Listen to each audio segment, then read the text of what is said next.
Hello, Cleveland, and welcome back to another edition of the Dogland Podcast as we continue our off-season deep dive into the roster. I am Jackson McCurry, and joining me once again is Jack Duffin. Jack, how are you doing, buddy? I'm good. So, no, it was fun last week. Three great shows. And so, let's kick off another week and three more, the last three offensive position rooms. Yes. If you didn't listen last week, which I hope you did, we broke down the quarterback room, the running back / fullback room, and the wide receiver room, which probably was the most intriguing position we'll discuss. But this week, we are talking tight ends, which is today's episode. We will discuss offensive tackles on Wednesday, and then Friday, we will do the interior of the offensive line. But today, like I said, we're talking tight ends. Definitely a big position for the Browns roster. Stefanski's offense is heavily using tight ends. We had 4 on the roster this year, and you see sometimes there was 2 tight end sets, 3 tight end sets. You use the tight end maybe as a fullback. They care about this position a lot, and it showed last offseason. The tight end room, we had Njoku and we had Carlson. So what did the Browns do? They went out and signed Austin Hooper to a big contract. I think it was, at the time, the biggest tight end contract in league history. And then, of course, Travis Kelce and George Kittle shattered that. And then they went in the 4th round and drafted Harrison Bryant. They also picked up the 5th-year option on David Njoku. So all 3 are coming back, as well as Steven Carlson, that we know of going into 2021. Obviously, one question mark, but let's start right at the top, Jack. When you look at Austin Hooper, he did sign a big contract, and it was a little lackluster for him. He did produce, but not up to the level that many like myself thought he was going to, because when you sign at the time the biggest tight end contract in league history, you expect that you're going to produce perhaps like a Travis Kelce or a George Kittle, and he did produce. It just wasn't enough. Yeah, the average NFL room, 3.4 tight ends. Browns are guaranteed to keep 4 just because of Stefanski and his system. So it all works around 1 starting tight end, and that, based on what we've seen last year, is Austin Hooper, is the guy they trusted out there to most of the snaps. He had the breakout year in 2019, but his play this year was very much more back to his sort of 17-18 play, which is good. Don't get me wrong. I'm still saying he's a above average tight end, but he's not paid to be an above average tight end. He's paid to be not elite, because he's not getting the money that Kelce and those guys are getting. He's paid to sort of be I would say top 8 tight end is where you want him to be based on his pay. You want him in that range where you're like, hey, this is good value for us. And he's not at that level, and it comes down to the question of, what do you want to do with him? He's definitely got 1 more year. So he's back. He's definitely going to be starting. And people will look at his deal and they're like, oh, well, it starts getting really expensive in the future. And it's a bit of cat magic from Andrew Berry. Effectively, if you look at what his deal really is, it's a $23 million over 2 years. So that's his salary, his signing bonus, his option bonus, and his dead cap for any cut after year 2. So that was effectively what they've signed him up to. $11.5 million, 2 years. Each, and then you've got a year 3 and year 4 option bonus of $9.5 million each. So he's here for the first 2, so 1 more year, and then they need to decide what they're going to do. So it could be that we see play nearer to 2019, and they go, hey, this is the guy, we feel really good, let's make him a piece of our offense. Or they could walk away after this season. If they do walk away after this season, and it would probably be a cut rather than a trade for $9.5 million on his books, because if we're getting rid of him because he's not playing to that level, other people probably don't want him. That would leave $11.25 million on his dead cap. That's obviously 11 of those first 23, so it's not a crazy amount. Even though it'll look bad on dead cap, it doesn't really matter. They've just bought now, pay later. Is very much how they did these deals, how it works with the backloading. So it's going to be interesting to see. Hooper needs to step up, because else, you're not going to pay that $9.5 million. You're going to extend or pay a different tight end that I think we could get onto next. Yeah, but I mean, to follow up on Hooper and to conclude with him, like, it's not like they didn't try. Like, he did miss 3 games because I forget what the injury even was. I think it was appendectomy. But he had the second most targets on the team, 70 targets. He only caught 46 balls, and he only averaged 9.5 yards per catch. But I mean, Baker threw to him a lot. Like, he was targeting him a lot, especially on like the play actions and the bootlegs. I mean, he had a case of the drops. He had a couple of them. Big one against Pittsburgh, even though we were killing them. But I mean, when he hits you right in the chest, you would think you're going to haul that in for a touchdown. So yeah, and that was one of the knocks on him coming from Atlanta was he's not the most reliable catcher. But I would expect that they're going to try to get him more involved in the offense. It's hard to do when you have such talented wide receivers. Plus, you have 2 All-Pro caliber running backs in the backfield. But you kind of hope that Hooper does make a jump in production next year, just because, I mean, he's one of the highest guys on the team. They did make him like the prime free agent signing last year. You just hope you get a little more. You did mention someone. Oh, go ahead. Just one last point on Hooper, and we touched on it in last show, and I think it's a really good point to come back to. If we have more speed at wide receiver and it stretches that field, the biggest beneficiary of that, other than sort of the screen game for the running backs, is actually going to be Austin Hooper. Austin Hooper's going to benefit loads as a receiver because that yak that he wants and tight ends need to make their numbers look good, where he catches it, he's only got to beat one guy and suddenly he's running for an extra 10 yards. Whereas when you've got a condensed field, most of the passes he was catching, there wasn't any opportunity of yak because he had 2 players around him by the time he hit the floor. So I think that could be something where we really see a rebound off of Austin Hooper because the field's more spread out. And when we're getting down deeper, suddenly it opens up that underneath stuff a lot more. Yeah, most definitely. You mentioned a potential tight end that we could extend, and this is such an intriguing player, and it's David Njoku. You think back to a little less than a year ago at this time, picks up the 5th-year option. Then around July, before camp started, he requested a trade. Coincidental or not, it just so happened to be right after he had hired Drew Rosenhaus as an agent. And we all know Rosenhaus's game. He's trying to get his clients the most money at their positions. He's seen that, Njoku was going to take a dip in production perhaps because he's not the number 1 tight end anymore. But he was productive. It wasn't anything to where he's going to get a big contract. He still might get a big contract. But his targets obviously went down. He only had 29 targets this year. He also battled the injury bug as well, but seemed like when he got the ball, he made plays. 13 of his 19 catches went for a first down. He had 11 yards per catch, had 2 touchdowns, and he played a pretty good game against Kansas City. He had 4 catches for about 60 yards and was very much involved in the Browns' offensive game plan in a big-time playoff game. So he's obviously coming into year 5, and he is, I think, a $6 million 5th-year option.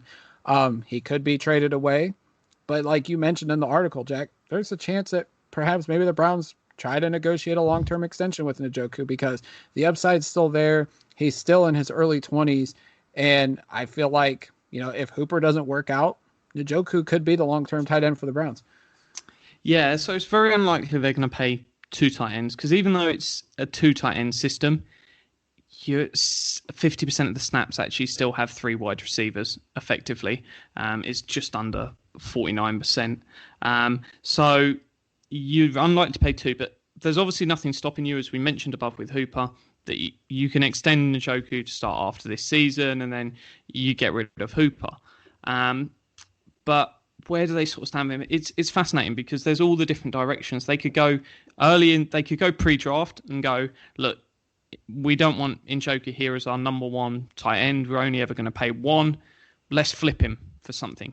And you could get something out there, maybe a player not somewhere else that hasn't sort of really delivered. A name I threw out there the other day is Michael Gallup. Unlikely to get paid as the Cowboys because they've got CeeDee Lamb, they've got Cooper.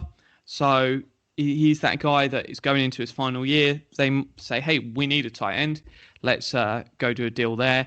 Or there's other guys, but that's effectively something they could go and say, hey, let's take a punt on someone else. They need a tight end.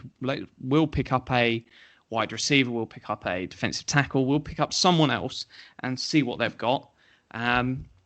Or they could keep him here and go, hey, let's play the long game. Let's potentially grab a comp pick. 1 year, $6 million. It's not the end of the world. They could go the other route, say, hey, actually, we think this guy might actually be the guy, so we'll keep him here 1 year. And if we decide Hooper's not it and Njoku is, let's just offer him, say, $6 million a year for 3-4 years, and potentially get that done. So you're getting a massive discount on what what's his name? Hooper's getting. So it could be certainly a route you go. So there's a few different options there, which is quite good. I think there's a massive chance that he is actually still on the roster. But if they get an offer that they like, he isn't 100% guaranteed to be back next year. But they could easily move on. Yeah, I mean, they didn't want to trade him, but I mean, they might be open more to trade him because there's $6 million that they could use to sign a couple linebackers, sign a safety. Like they can go take that $6 million and do a number of options with it.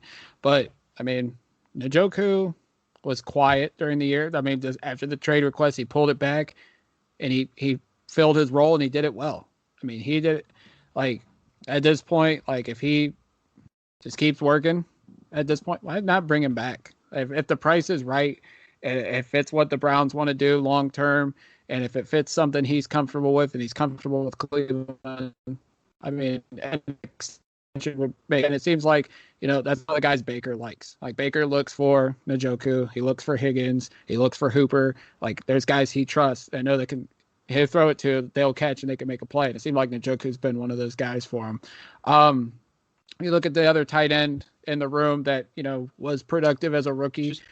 Go ahead. One second, just to touch on, if that rare circumstance does happen that they trade Njoku, how are they going to fill that spot?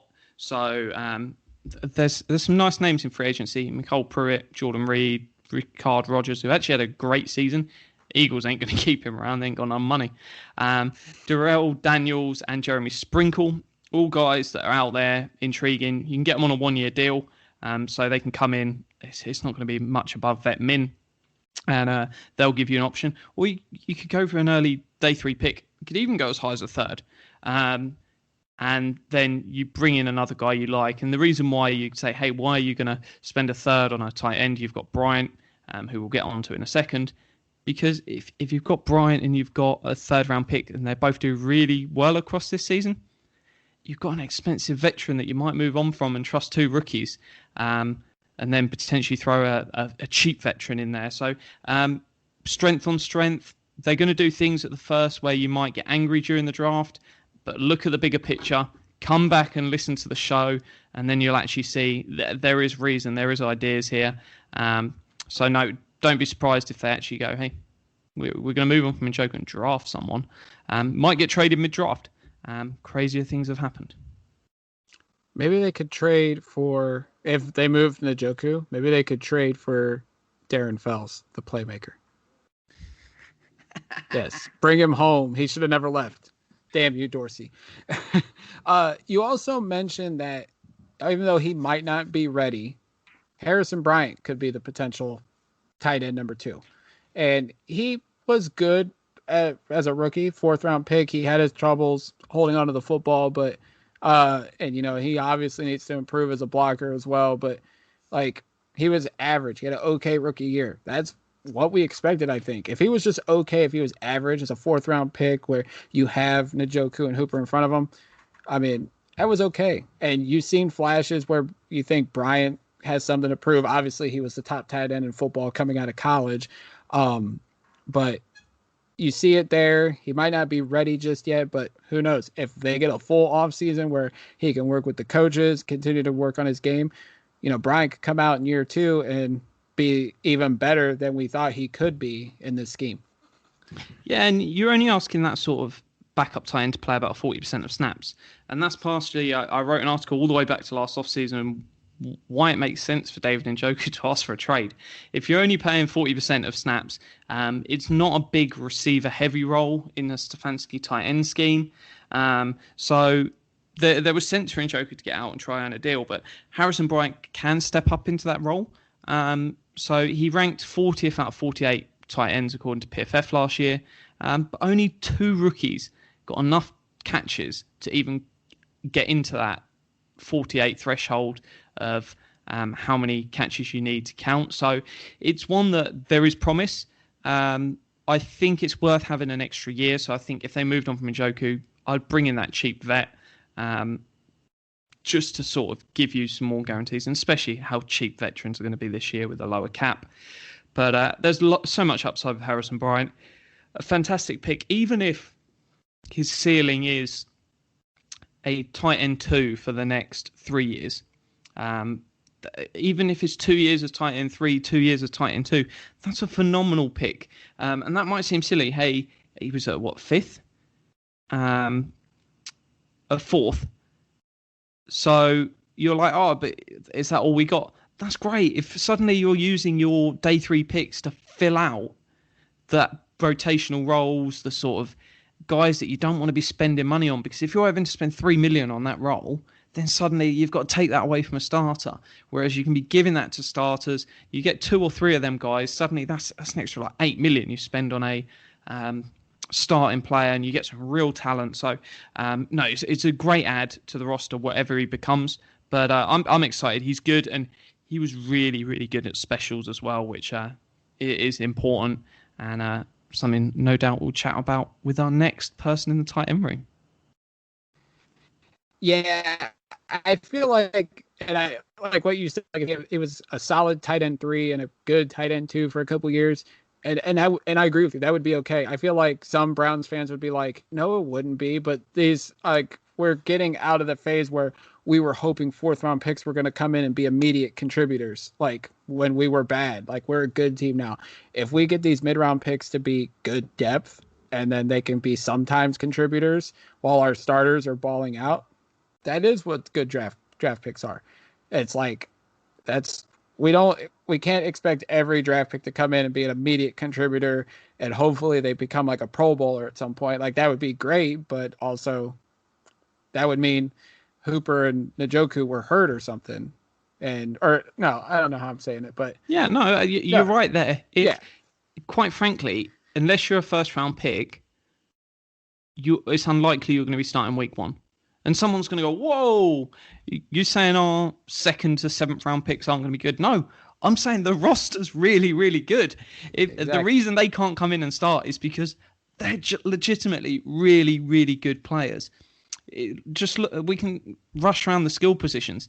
If you're taking someone in the 1st round that's a quarterback, they're not starting over Baker. If you're taking someone that's a running back, they're not starting over Nick Chubb. If you take someone that's a wide receiver, they're not starting over OBJ. If you take someone at tight end, they're not starting over Hooper. If you take someone at tackle, they're not starting over Wills or Conklin. If you take someone on interior O-line, they're not starting over Tretta, Bitonio, and Teller. That's just the fact of the matter. Even any 1st round pick you take on offense is not a day 1 starter. That's amazing. That is a massive testament to everything this whole big rebuild was about. There is so much talent, and that's a great thing. So when we're going, we can just draft for the future. We can draft this guy because he's developing into a role, or let's go and take our 3rd wide receiver as a 1st round pick, and then he can develop into something more in the future. That's amazing. That's a really good thing. That's something you should be like celebrating as a Browns fan, not, he's a 6th round pick. Can he start week 1? That's what bad teams do. Yeah, most definitely. It reminds me of, this is before you were a fan, 2008 draft. We didn't have a pick until the 4th round. And then we took a tight end, I think out of Nevada or something, named Bo Bell.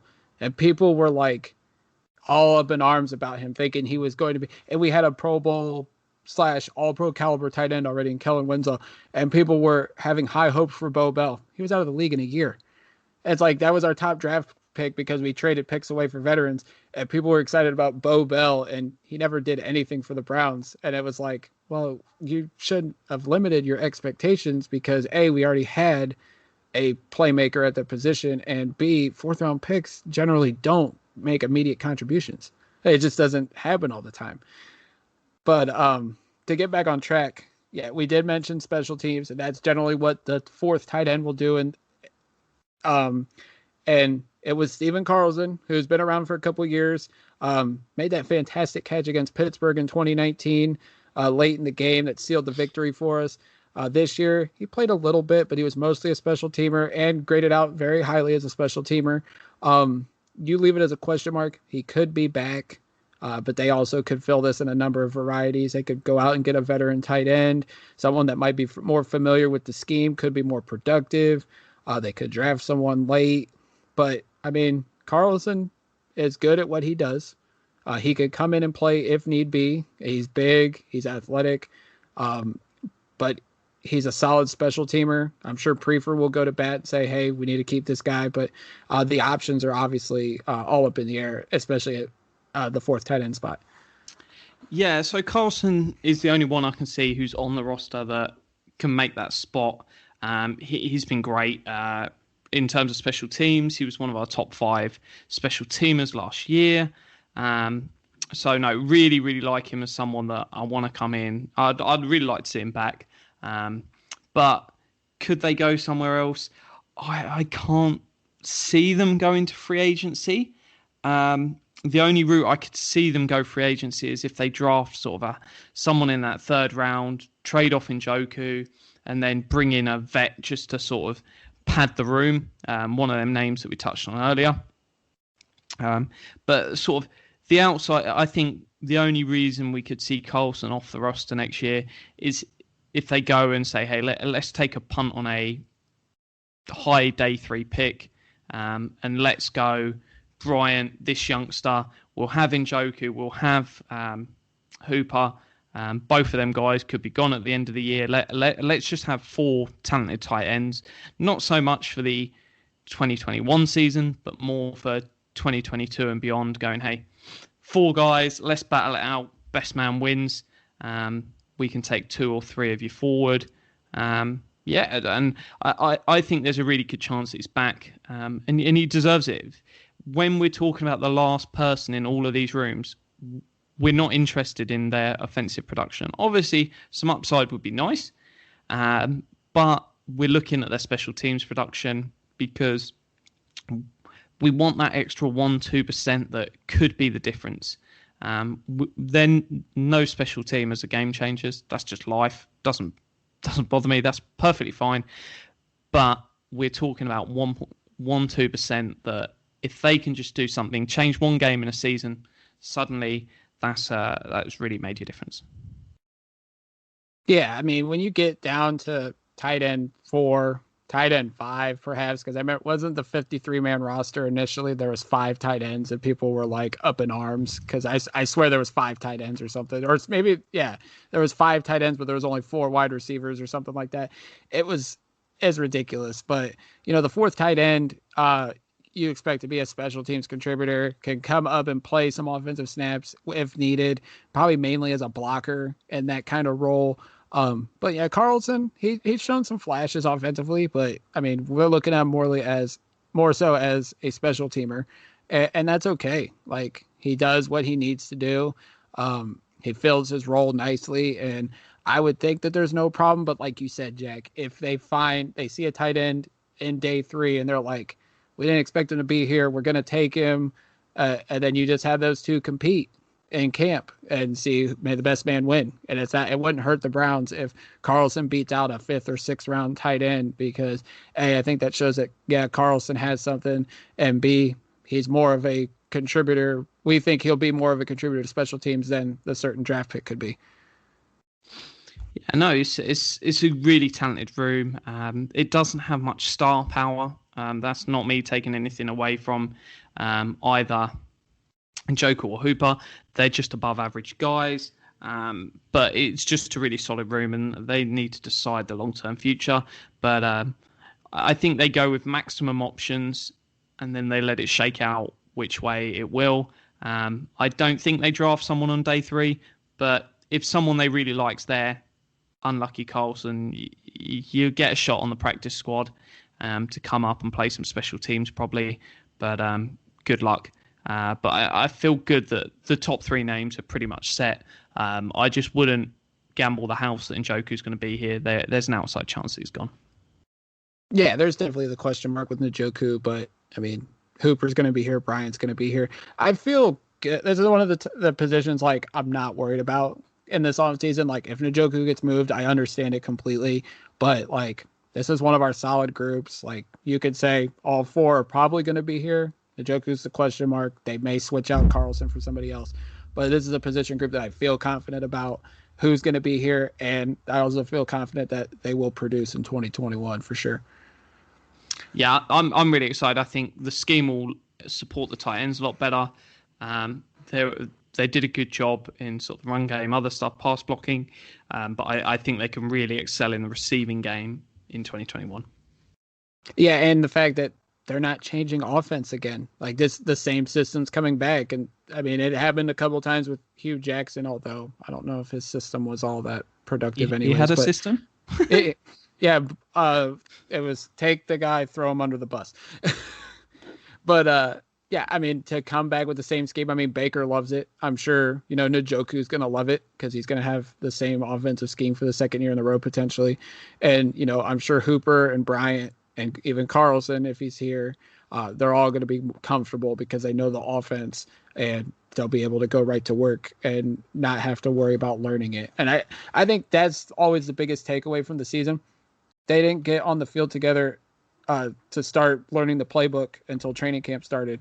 And it was still a productive offense. They won 11 games, a playoff game. Like that's always the biggest takeaway, that the coaching staff team did such a great job despite all the challenges of 2021 or the 2020 season. No, it's a really talented coaching staff. It's all designed for them to succeed. And no, it's just important to have a strong room. It doesn't have to be game changing. It doesn't need a Kelsey or a Kittle. It just needs to be above average. And whichever direction it goes, it's going to remain above average just due to three solid players in it. Absolutely. As always, guys, go check out the article and all the work that Jack has done so far on this offseason roster deep dive over at thedogland.com. Jack, go ahead and plug your Twitter and we'll get on out of here. Yeah, so it's at Jack Duffin, DUFFIN. As always, cap questions, DMs are open, tweet at me. Happy to answer them as soon as I see them. I'll send you a response. But no, any questions that come up, there to answer. But no, thank you very much for listening. Thanks for having me on the pod. It's fun.